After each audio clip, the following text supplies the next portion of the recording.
नमस्ते बच्चों। आज हम फिर मिल रहे हैं विराम चिन्हों के इस व्याख्यान में के तीसरे भाग में मिल रहे हैं हम। पहले दो व्याख्यान विराम चिन्हों से संबंधित हम पूरे कर चुके हैं। तीसरा व्याख्यान आज हमारा है। आज हम शुरुआत करते हैं उद्धरण चिन्ह से। उद्धरण चिन्ह दो तरह के होते हैं, एक एकल उद्धरण चिन्ह और एक युगल उद्धरण चिन्ह, जिसको अंग्रेजी में हम सिंगल इन्वर्टेड कोमा और डबल इन्वर्टेड कोमा ये कह सकते हैं। ये खूब सुना होगा आप लोगों ने। सिंगल इन्वर्टेड कोमा या एकल उद्धरण चिन्ह का प्रयोग हम तब करते हैं जब किसी शब्द की महत्वता को हमें स्पष्ट करना हो, किसी उपनाम को लिखना हो, या तथा किसी लेख, किसी कविता, किसी अध्याय का शीर्षक लिखना हो, तब हम एकल उद्धरण चिन्ह का प्रयोग करते हैं। जैसे महाप्राण निराला, कभी कभार कवियों के नाम जो के साथ उनके उपनाम जुड़े होते हैं, तो उपनामों को लिखने के लिए भी एकल उद्धरण चिन्ह ही काम में लिए जाते हैं। महाप्राण निराला, जैसे उदाहरण दे रहा हूं मैं आपको, महाप्राण निराला हिंदी साहित्य के प्रसिद्ध कवि हैं। रामचरितमानस हिंदी साहित्य की अमूल्य निधि है। महात्मा गांधी भारत के राष्ट्रपिता हैं। तो उद्धरण चिन्ह कहाँ कहाँ लगेंगे? निराला, रामचरितमानस पे और राष्ट्रपिता पे, क्योंकि इन शब्दों का हम विशिष्टता को स्पष्ट करना चाहते हैं कि ये खास शब्द है। निराला खास है तो इस निराला पे जोर दिए, रामचरितमानस तो रामचरितमानस पे, और राष्ट्रपिता तो राष्ट्रपिता पे। कभी कभार हम किसी पंक्ति का, किसी लेखक का, किसी बहुत महत्वपूर्ण व्यक्ति के किसी कही हुई बात का हम भाव लिखते हैं, तब भी वहाँ एकल उद्धरण चिन्ह का प्रयोग किया जा सकता है। अब आता है युगल उद्धरण चिन्ह। युगल उद्धरण चिन्ह यानी डबल इन्वर्टेड कोमा। ये कब काम में लेते हैं? कि जब किसी कथन या किसी पुस्तक के अंश को हम यथावत, जैसा किताब में छपा है, किसी कथन यानी किसी विद्वान ने जैसा कथन कहा है, तब हम इसको उद्धरण चिन्ह को, युगल उद्धरण चिन्ह को काम में लेते हैं। और ये जो चिन्ह है ये कहाँ लगता है? ये वहाँ लगता है कि जिस जगह से हमने उद्धरण शुरू किया है और जहाँ उद्धरण समाप्त हुआ है, और समाप्त होने के बाद में अगर पूर्ण विराम आया है तो पूर्ण विराम के बाद, प्रश्नवाचक चिन्ह आया है तो प्रश्नवाचक चिन्ह के बाद, या विस्मयबोधक चिन्ह आया है तो विस्मयबोधक चिन्ह के बाद लगना है। वहाँ हमें लगाना है कि जहाँ से हमने उद्धरण को शुरू किया। और लगना कैसे है कि जो कोमा है वो दो बार उल्टा लगेगा, शुरुआत में और अंत में सीधा लगेगा। ये ध्यान रहे। ये नहीं है कि शुरू में सीधा लगा दें और बाद में उल्टा लगा दें, ऐसे नहीं। पहले उल्टा लगेगा फिर सीधा लगेगा। तो इस तरह से हम इसका प्रयोग करते हैं। एक उदाहरण और मैं देता हूँ कि आचार्य ने कहा सूर्य पश्चिम में डूबता है, तो यहाँ पर सूर्य पश्चिम में डूबता है कहीं ना कहीं लिखा है, तो हमने ये उद्धरण कहीं से लिया है। तो उद्धरण में कहाँ से? सूर्य से पहले उद्धरण चिन्ह और डूबता है पूर्ण विराम के बाद उद्धरण चिन्ह। तुलसी ने लिखा है हानि लाभ जीवन मिरण यश अपयश विधि हाथ। ये तुलसी क्या लिखा हुआ है, हमने यथावत लिया है, तो हमने यहाँ पर हानि से पहले और विधि हाथ पूर्ण विराम के बाद। ठीक है, ये हमने उद्धरण चिन्ह कैसे प्रयोग में जाती है ये सीखा। अगला हमारे पास जो चिन्ह है वो है कोष्टक। कोष्टक का प्रयोग हम कब करते हैं कि जब किसी कठिन शब्द का अर्थ प्रस्तुत करने के लिए, वाक्य के बीच में कोई टिप्पणी प्रस्तुत करने के लिए, तथा नाटक या एकांकी में कोई संकेत देने हो, निर्देश देने हो, तब कोष्टक का प्रयोग करते हैं। और लेखन में प्रायः छोटा वाला कोष्टक का ही प्रयोग होता है। कोष्टक 3 तरह के होते हैं, छोटा, फिर मंझला और फिर बड़ा कोष्टक। ये 3 तरह के कोष्टक होते हैं, लेकिन हम लेखन में सबसे छोटा कोष्टक जो चांद के आकार, खड़े चांद के आकार का 2 तरफ होता है, उसको हम काम में लेते हैं। तो इसका प्रयोग हमने सीख लिया कि कैसे लेते हैं। जैसे नेताजी, कौन है नेताजी, कोई स्पष्ट नहीं समझेंगे तो हमने कोष्टक में लिख दिया सुभाष चंद्र बोस ने आजाद हिंद फौज का गठन किया। हिरण्यकशिपु बोला, बोल तेरे राम कहाँ हैं।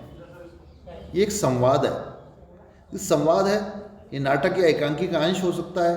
तो किसको, बोल तेरा राम कहाँ है, प्रहलाद को और इंगित करते हुए, उसको देखते हुए, उसको घूरते हुए, ये कोष्टक में हमने एक निर्देश दे दिया। तो कोष्टक का प्रयोग हम कब करते हैं, जब किसी कठिन शब्द का आशय या अर्थ बताना हो, वाक्य के मध्य को टिप्पणी देनी हो, या नाटक या एकांकी में कोई संकेत देना हो, तब हम कोष्टक का प्रयोग करते हैं। कोष्टक भी कौन सा, छोटा कोष्टक। अगला हमारे पास विराम चिन्ह है अपूर्ण या न्यून विवरण। अपूर्ण या न्यून विवरण का मतलब है जिसको अंग्रेजी में कोलन कहते हैं। विसर्ग जो हमारा होता है, विसर्ग की मात्रा, वो विसर्ग ही यहाँ पर अपूर्ण या न्यून विवरण का विराम का चिन्ह है। क्योंकि किसी वाक्य के एक हिस्से के बाद वो लगता है और जो बात अधूरी है वो उस न्यून विराम के बाद में पूरी हो जाती है। तब आतंकवाद, जैसे मैं बोल रहा हूं आतंकवाद, कोलन लगा दिया, न्यून विराम लगा दिया, दशा, दिशा और संभावना। दशा के बाद में कोमा है, दिशा के बाद में कोमा है, एवं संभावना, ऐसे इसका प्रयोग किया जाता है। विवरण चिन्ह किसी संदर्भ को क्रमबद्ध रूप में जब हम प्रस्तुत करते हैं और उसकी तरफ ध्यान आकर्षित करना हो, तब हम विवरण चिन्ह देते हैं। सीधा हम ऐसे लिखते हैं, 2 विसर्ग वाली 2 बिंदियां और एक आड़ी रेखा उसके बीच में, ये विवरण चिन्ह। फिर उसके बाद में विवरण लिखा जाता है, ये विवरण चिन्ह। जैसे मुगल साम्राज्य के पतन के लिए मूल रूप से निम्न कारण उत्तरदायी माने जा सकते हैं।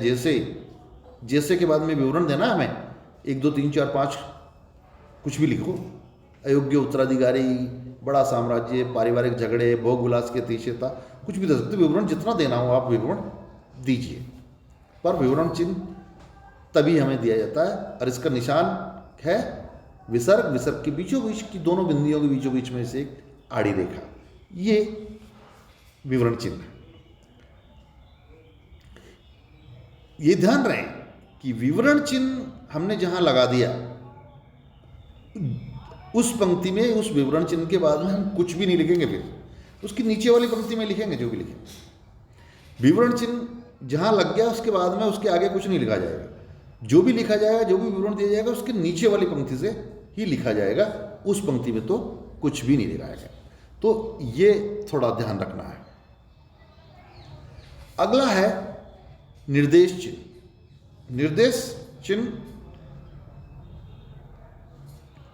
निर्देश जैसे किसी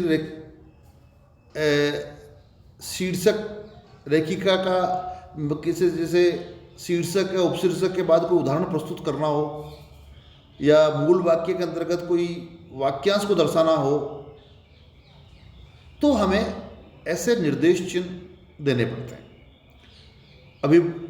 अब देखते हैं वो कैसे होते हैं।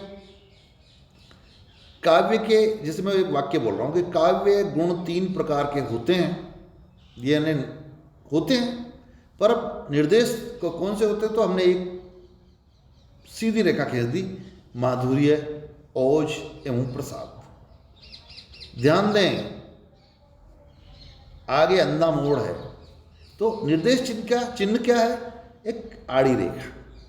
देखिए अभी मैंने पिछले जिस चिन्ह बताया था विवरण चिन्ह के बाद तो उस पंक्ति में कुछ भी नहीं लिखा जाता है, लेकिन निर्देश चिन्ह में जब भी हम निर्देश चिन्ह का प्रयोग करेंगे तो हमें लिखा उसी पंक्ति में जाएगा और वो वाक्य वही पूरा होगा। ये ध्यान रखना। ये अंतर पूछ सकते हैं कि निर्देश चिन्ह और विवरण चिन्ह में क्या अंतर है। और ये जो निर्देश चिन्ह है या रेखिका है, रेखिका भी एक इसका नाम है, ये योजक चिन्ह से दुगनी बड़ी होती है और थोड़ी मोटा भी आकार होता है, तो इसलिए योजक चिन्ह ने समझ लेना इसको, क्योंकि योजक चिन्ह भी ऐसे ही लगता है लेकिन योजक चिन्ह थोड़ा छोटा होता है, उसकी लंबाई कम होती है और इसकी लंबाई थोड़ी ज़्यादा होती है, तो इसलिए निर्देश चिन्ह थोड़ा लंबा होता है, थोड़ा मोटा भी होता है, आकार भी बड़ा होता है। अब आगे चले, संक्षिप्तिक चिन्ह जिसको अंग्रेजी में एब्रीवेशन वाले चिन्ह कह देंगे, तो हिंदी में ऐसे ये कम काम में लिए जाते हैं, लेकिन कभी कभार ये देखने को मिलते हैं, जैसे उपाधियों के आगे MA, तो MA, M के बाद में बिंदी, A के बाद में बिंदी, यानी इसका मतलब है M का मतलब मास्टर ऑफ आर्ट्स, तो A का आर्ट्स। अब एक कोई कभी कभार कई लोगों के बड़े लंबे नाम होते हैं, जिसमें हमारे एक कवि हुए हैं हिंदी में, हीरानंद सच्चिदानंद वात्स्यायन अघ्घेय, बहुत लंबा नाम है, अघ्घेय उपनाम भी जुड़ा हुआ है, तो ही स वा अघ्घेय, और उनको तो क्या सारे लोग इतने जानते हैं कि उनको तो कुछ आगे लिखने की जरूरत नहीं है, अघ्घेय लिखना ही काफ़ी होता है। दूसरा नाम मेरे जो है कन्हैयालाल माणिकलाल मुंशी, लंबा नाम है, लिखने में दिक्कत आ सकती है और जगह की भी कमी हो सकती है, तो ऐसे नामों को संक्षिप्तीकरण लिखने के लिए कै माँ मुंशी, तो कै माँ मुंशी से काम चल जाए। क्योंकि इसी तरह से कोई पार्टी का नाम, जैसे भारतीय जनता पार्टी, इसका शॉर्ट क्या कर दिया, संक्षिप्त क्या कर दिया हमने, भाजपा। वैसे देखा जाए तो भा के बाद में बिंदी, जे के बाद में बिंदी, पा के बाद में बिंदी, ये होना चाहिए, लेकिन हमें एक ही शिरोरेखा में बांध के आजकल ये भी चलन चल गया, भाजपा। और इसी तरह के प्रयोग भाषा में होते रहते हैं। अंग्रेजी में भी कई सारे जो बड़े नाम हैं, बड़े नामों के एक एक अक्षर मिलाने के बाद में भी वो एक नया शब्द बन जाता है और वो प्रचलन में वही आ जाता है, उसका शीर्षक भी या नामाकरण उसका वही हो जाता है, तो ये भी हमें ध्यान है। अगला जो चिन्ह है वो है हंस पद या त्रुटि चिन्ह। ये किसी वाक्य के बीच में अगर कोई शब्द छूट गया या कोई पद या कोई अतिरिक्त वाक्य उस शब्द उसमें जोड़ना हो, तो जो छूटा हुआ है उस स्थान पर हमें इस चिन्ह का प्रयोग करना होता है। अब जैसे राम एक लड़का है, राम एक सज्जन लड़का है, या सज्जन शब्द अगर हमें जोड़ना है तो एक के बाद के और लड़का के बीच में से हमें एक ऐसा तीर का निशान जिसके ऊपर थोड़ी हल्की सी चोंच हो और दूसरी तरफ नीचे हल्की सी पूंछ जैसी हो, वो त्रुटि चिन्ह है कि भाई ये त्रुटि रह गई, या फिर ऊपर में हमें क्या जोड़ना है वो भी लिखा जाएगा। जैसे सज्जन शब्द हमें जोड़ना है तो वो भी लिखा जाएगा। तो इसके बारे में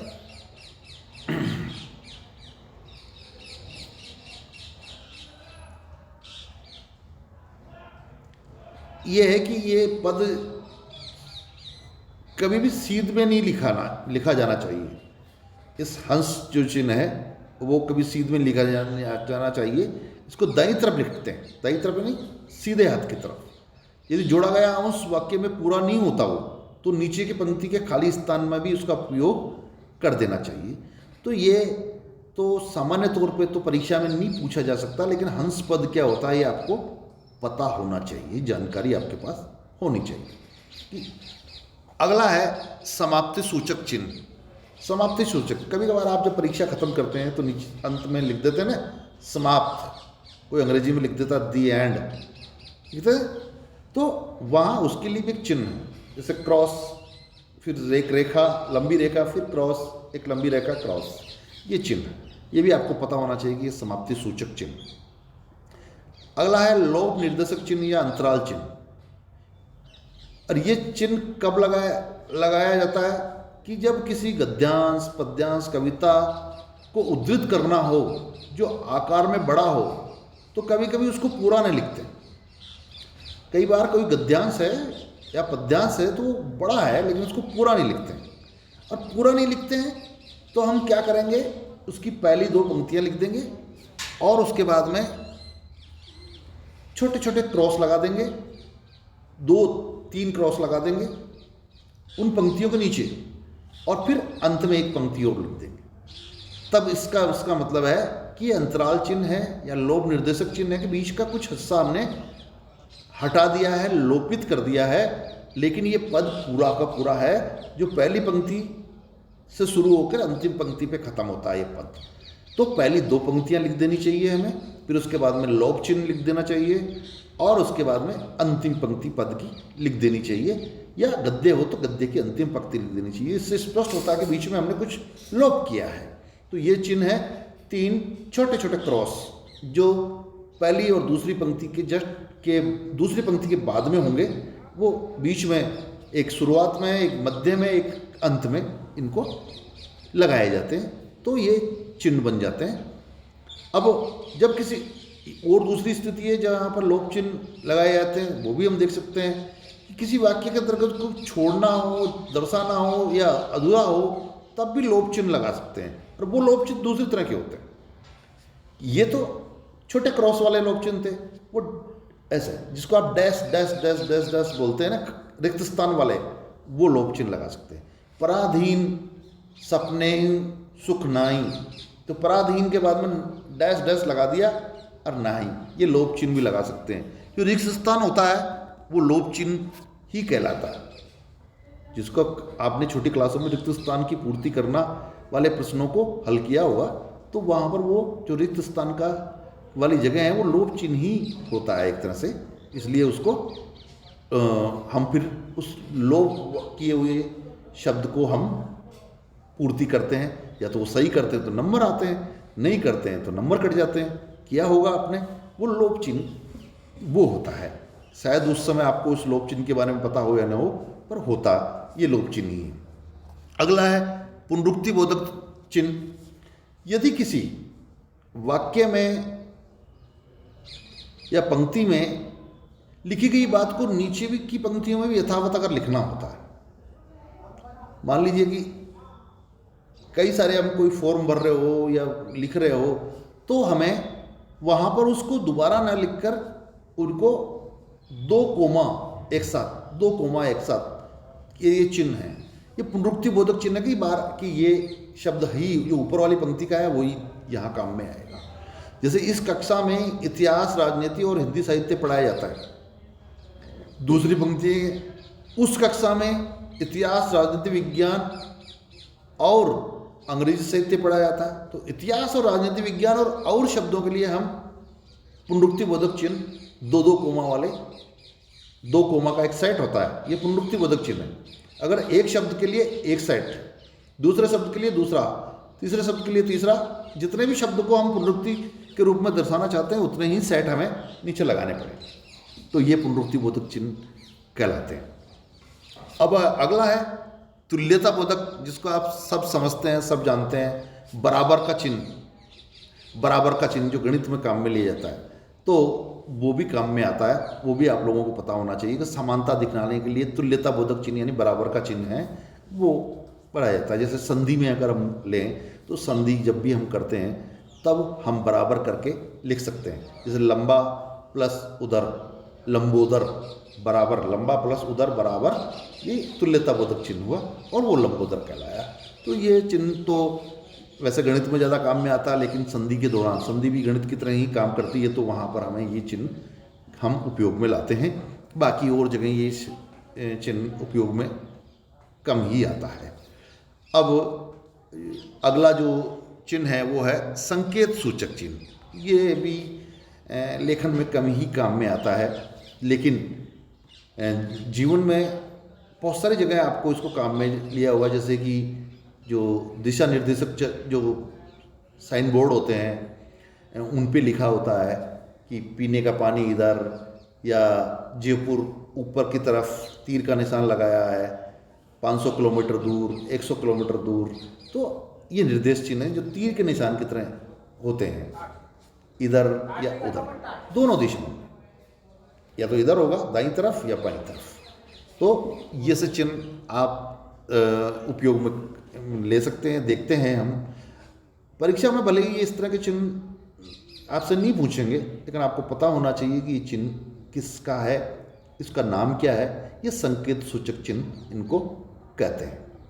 और इस चिन्ह का कभी कभी ये चिन्ह ऐसा भी नहीं होता है, कभी कभार ऐसा भी होता है जैसे कि हाथ का चिन्ह बनाया और उंगली कर दी ऐसे ऐसे, इधर जाना है तो ऐसे, इधर जाना है तो ऐसे, ऐसा चिन्ह भी देखने को मिला। ये भी संकेत सूचक चिन्ह है।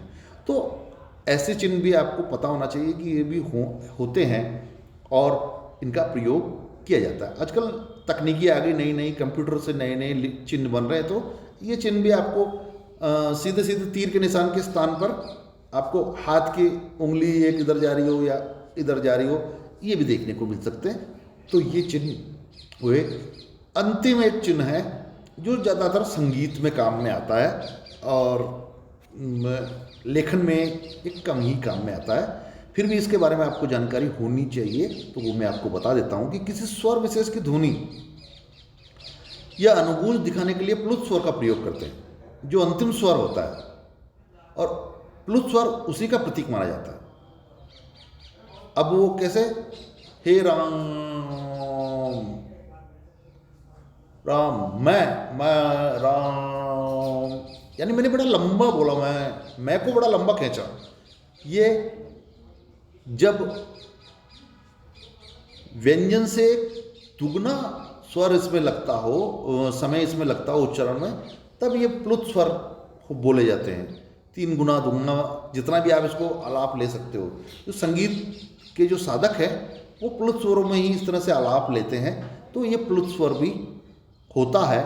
और उस प्लुत स्वर का जो चिन्ह है वो छोटा एस, एक डैश, फिर छोटा एस, फिर डैश, फिर छोटा एस, लंबा। जितनी बार इस लंबा इसको लेंगे, जैसे मान लो किसने 7 बार लिया है, कितनी देर के लिए, तो एक बार का प्लुत स्वर का प्रतीक है एक एस, फिर आगे डैश, फिर एक एस, फिर आगे डैश, ये है।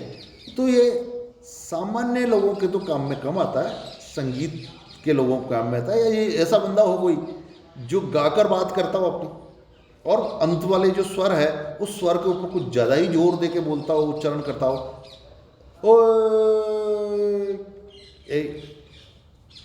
मोहन, सोहन, न के ऊपर कितना जोर दिया, तो ऐसा करता हो। लेकिन हमें पता है होना चाहिए किसका चिन्ह कौन सा है।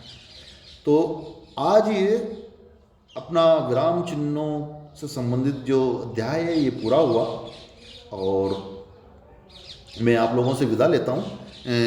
फिर मिलते हैं हम किसी नए व्याख्यान में।